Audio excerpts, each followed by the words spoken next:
Yo, what's good? It's Tyler the Man. I feel like the man, and today we're gonna talk about what if Naruto was neglected, part 4. I hope you guys enjoy. So, most of the fights in the original story actually go the exact same way, cause I'm lazy, but, besides that, we're just switching out Jaya with Sakura, and Jaya actually wins cause she's a little bitch, and Naruto versus Kiba, uh, it's more harder for Naruto, but eventually he pulls out a W. So yeah, like in the original, we get the 1 month. Now, unlike the original, Naruto actually does meet Jiraiya straight up. One day he goes home. At first he's expecting to get beat, but everything seems off. Eventually Minato comes out with a smile, which is already off on its own, as he says, "Hello, Naruto. This was my sensei, Jiraiya." Now, Jiraiya is here and he's a really good friend, so we will be good, right? Minato kind of gives like a dead cold stare as Naruto gets the gist of if he ever tells Jiraiya about anything that's happening, he'll probably get beat. Now, for the first few weeks, everything seemed fine. Off, but fine. Even Jiraiya can notice something was missing. Something clear, something was wrong. One day, Jiraiya took Naruto and Jaya out to train, and as they were sparring, Jiraiya noticed something weird. Jaya was going really hard, like hard on Naruto. It was clear Naruto was not a prodigy. He barely could control his chakra. The most he can do is the multi-shadow clone, maybe some adamantium chains, but it was clear that something was holding him back.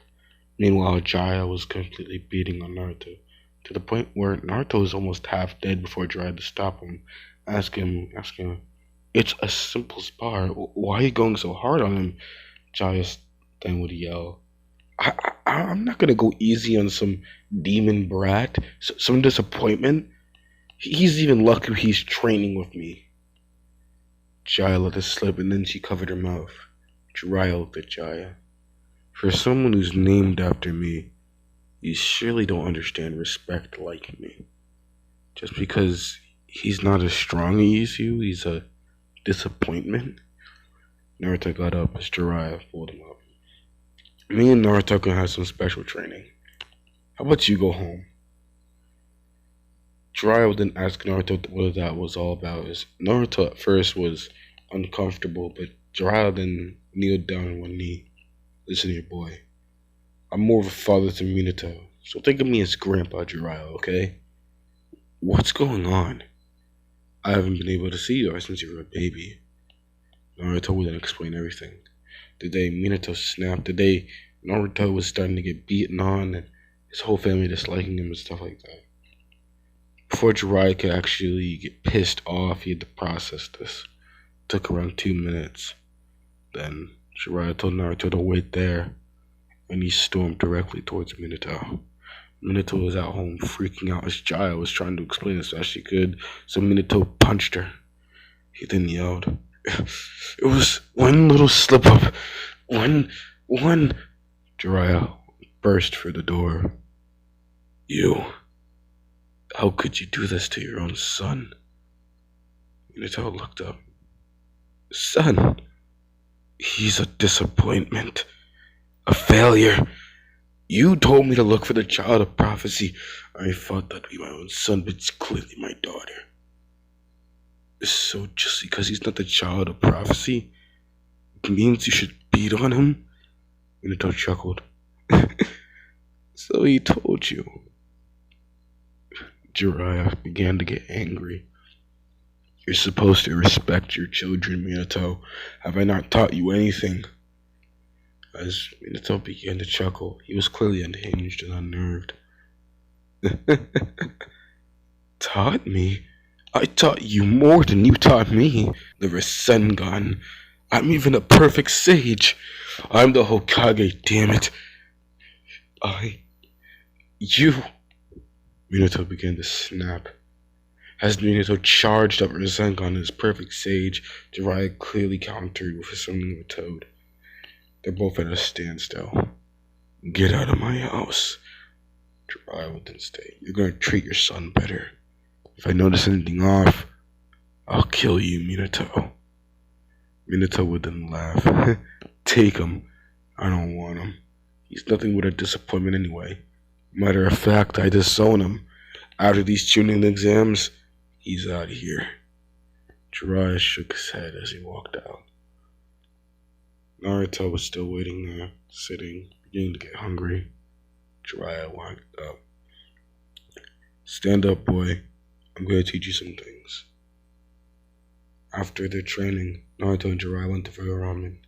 As the ramen guy started to notice that Naruto seemed happier than normal and began to smile. 2 weeks later, the Chunin exams begin. Sasuke is late, but Naruto and Neji's fight still continues like normal. Naruto and Neji go to the little battle arena as Neji began to laugh as everybody booed towards Naruto. Demon fox, stinky brat. Neji began soaking it up. It's clear who's gonna win here, Naruto. Even if I lose the physical battle, the mental one I've already won. It's just simply your destiny to be a failure. Naruto took a deep breath, in and out like Jiraiya taught him.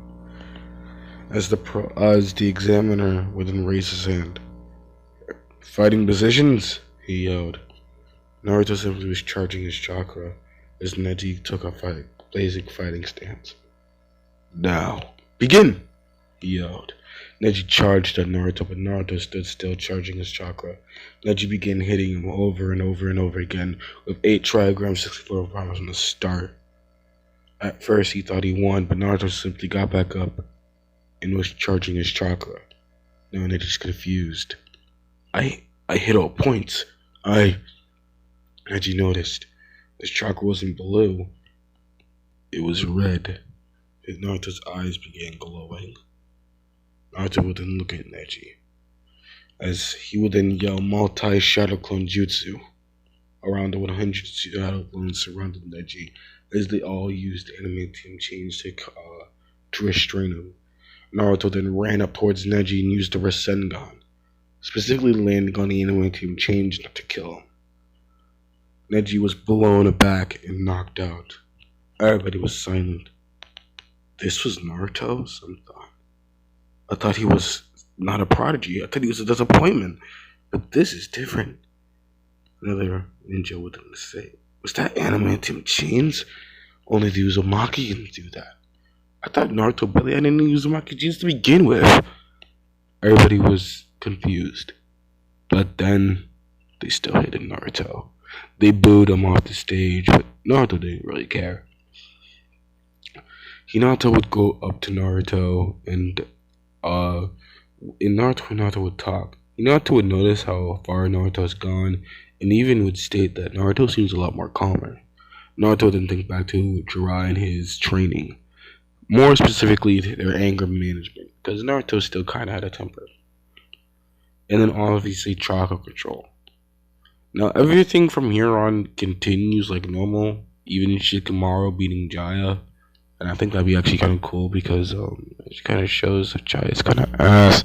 So yeah, we're gonna continue like normal up until Minato fights Orochimaru, or at least Orochimaru fights Minato. Naruto still fights Gaara, still beats him, but he does not summon Genabuta. He just simply uses the adamantium chains to subdue the One Tails and beat Gaara that way. Naruto and Gaara still close friends. I'm sorry, but like all that wouldn't really change all that much anyway. So let's look at the Minato versus Orochimaru. And this changed a lot when I wrote it down. Wait, hold on. So basically, Minato, Orochimaru are on the rooftop. Orochimaru uses the box thing to seal them inside. And Minato does not waste a fucking second. He doesn't talk, he doesn't do shit. He is pissed off. So he just starts whacking and fucking hitting Orochimaru. Orochimaru was trying to summon the 2 Hokages, but he was not having it. He was using a flying Raijin and all that shit. And yeah, Orochimaru is getting clowned on, and no, I am not leaving Orochimaru alive. He is dead, than that fucking doorknob. I am telling you. Minato does not give Orochimaru the second to breathe. This nigga's dead. I'm sorry for my language, but this nigga dead. I'm sorry. Yeah. So I gotta change that part a bit. Orochimaru is dead, which does affect the story. That also means Minato stays alive. And yeah, there's not a lot of change about the Chuningas at this point. And since Minato isn't dead, the Tsunade search arc does not happen. So what now? Well, since Orochimaru is dead, the Sound Four have really no reason to go after Sasuke then other than to awaken his Christ mark. But since Sasuke isn't doing all that bad power wise, he doesn't really need to. So I'm gonna be real with you. Not a lot really happens with Part One Naruto besides the Akatsuki attack in Konoha. But it's gonna be a bit different. Since Naruto isn't in the hospital, he's just vibing at home. And one day Itachi knocks on his door.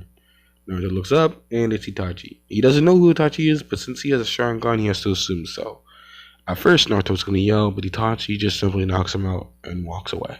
Yeah, it's that simple. He walks away, Jiraiya catches him, and now Jiraiya and Itachi are boxing. And basically, a lot of the same shit happens, but Naruto's like getting held like a little baby and getting tossed around while he's unconscious. Eventually, Jiraiya is able to scare off Itachi and Kasame, and Naruto is saved. And since there's not really a lot that would change, I'm not gonna lie, besides Naruto obviously getting the same shtick. Although, I do want to add one thing. Since Naruto is kicked out of his house, he does have to have a hotel. But I will mention that his hotel is going to be completely crappy at first until Sasuke is like, bro, you can just like vibe with me if you want to. So yeah, Naruto and Sasuke are roommates. Jiraiya is kind of like a guy who pops in every now and then. And no, this isn't me trying to make Naruto and Sasuke gay. Like, put this off. I know no one's commented that yet, but I know it's gonna come up, especially since I'm making them roommates now. Um, and yeah, this is part four. For part five. Let's get 5 likes, cause that'd be nice. I'm not gonna lie, 5 likes. I'll make the next part in like under a week instead of procrastinating. Yeah. So if y'all got any weather suggestions, put them in the comments if y'all don't mind. So, and sorry for the loud parts and the fact that you can hear me. You know. All right. Bye.